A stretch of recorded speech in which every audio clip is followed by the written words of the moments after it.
Привет, пупсики! Недавно я опубликовал ролик, как я пришел к строительству дома и как я покупал участок для строительства. Сегодня расскажу, как на этом участке появился фундамент. Ссылка на предыдущий ролик будет здесь и в описании к этому видео. Это был 2014 год. Деньгами от продажи двух других участков я погасил все свои долги. И какие-то деньги у меня еще остались. Я как-то начал приходить к мысли тогда, что строить дом я как-то и не очень хочу. Но обстоятельства сложились совсем по-другому. Мой новый сосед, которому я продал участок, Мишка, такой парень дельный, он начал сразу развертывать бурную деятельность на своем участке. Он начал завозить туда материал. Вот, и в то же время брат жены тоже начал строить дом. Ну, я так подумал, наверное, и я начну строить.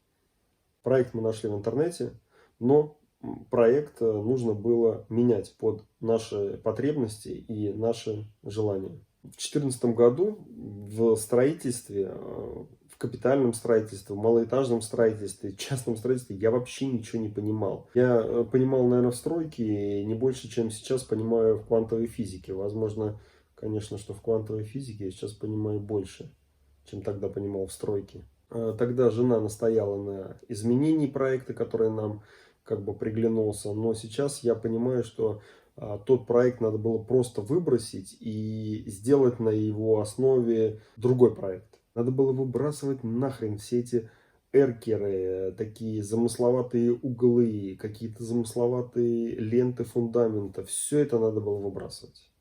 Я, конечно, могу показать планировку дома по фундаменту здесь сейчас, но фишка в том, что после каждого этапа, будь то фундамент, стены, крыша, остается масса обрезков.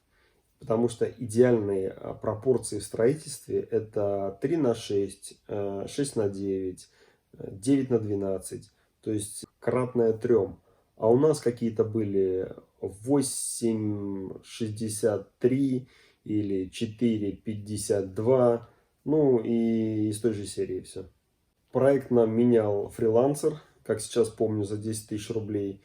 Но из-за дикой загруженности летом 2014 года я просто не вник в этот проект и оставил все на откуп моей жене. Она, конечно, отнеслась очень ответственно, но обратила больше внимания на другие детали. Не на строительные моменты, а на то, что ее интересовало.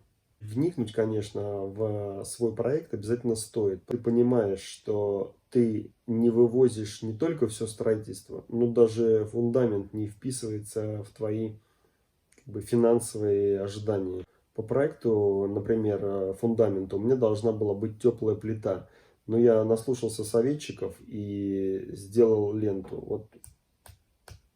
Пятно застройки было с перепадом высоты примерно в 1 метр. И что я сделал? Вот нормальные люди бы, наверное, как-то снимали бы грунт, да, и проектировали фундамент, исходя из текущих условий.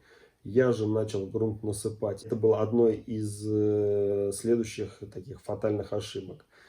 Почему фатальных? Да потому что, когда мы начали копать траншеи под фундамент, они у меня тоже такие были замысловатые. У нас стенки траншеи осыпались, потому что грунт был не утрамбован, соответственно, материала для опалубки нужно было больше, и потом, соответственно, расход по бетону тоже получился больше. Там, где толщина фундаментной ленты, ну, ширина ленты должна была быть 400 миллиметров, она получалась 500 миллиметров, и, соответственно, это вело к перерасходу бетона. Если у вас такой же участок с перепадом высот, никогда не насыпайте грунт. Делайте все в текущих отметках. И потом уже, если потребуется подсыпка, то лучше потом подсыпать к фундаменту, чем сделать так, как я сделал. Опалубку, вязку клеток из арматуры для фундамента мне делали не профессионалы. Делали ребята, которые могли что-то делать руками. и особо у них не было работы. А тогда из меня технадзорщик был, ну, так себе. И поэтому где-то я не доглядел, где-то они слукавили, но получилось все криво, косо и безобразно. Их отношения и мои нервы вынудили меня где-то, когда работа была сделана процентов на 80, с ними расстаться. Все доводил до ума, выставление опалубки, упуск клеток, связка клеток, арматуры я сам. То есть я в одни руки все это потом доделывал. Питон приняли в первых числах ноября. Для этого я пригласил брата жены, пригласил тестя и еще 2 наемников, чтобы просто растаскивать его. Грунт был уже подморожен, поэтому миксеры заходили без проблем на участок, и мы лили бетон прямо туда, в траншеи, прямо в опалубку лили. То есть не надо было придумывать никаких ни рукавов, ни податчиков вот этих больших бетона. Но я сейчас понимаю, что приняли мы бетон безобразно, но в то же время мне повезло, и опалубку просто не разорвало. Это чудо просто, потому что в некоторых местах ее начало пучить, и если бы ее разорвало, мы бы там уже ничего не поймали. Это совершенно точно. Сейчас мне вот стыдно за такую работу. Вот реально стыдно, хотя это сделано для себя, но все равно и для себя стыдно. Хотя сделано все крепко, прочно. В некоторых местах прочность даже превышает разумные пределы. Но как это все похабно было сделано, как это было все не в уровень сделано, как это все торчало, как это распирало опалубку, ну вот тут просто слезы, просто слезы. Ну, рукожопили мы, конечно, знатно. В то же время бетон из 15-кубового миксера я видел первый раз в жизни, но делал вид, что я это делаю каждый день, и вот своих помощников гонял. Наверное, это и спасло мой фундамент. Мне просто не было тогда времени испугаться, потому что, по-моему, 40 кубов мы приняли в один день, ну это был уже вечер, и потом еще кубов, наверное, 10-12 я довозил.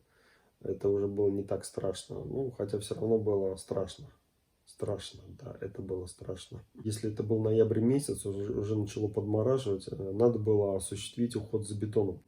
Хотя и были добавлены противоморозные присадки, но все равно уход за бетоном надо было сделать.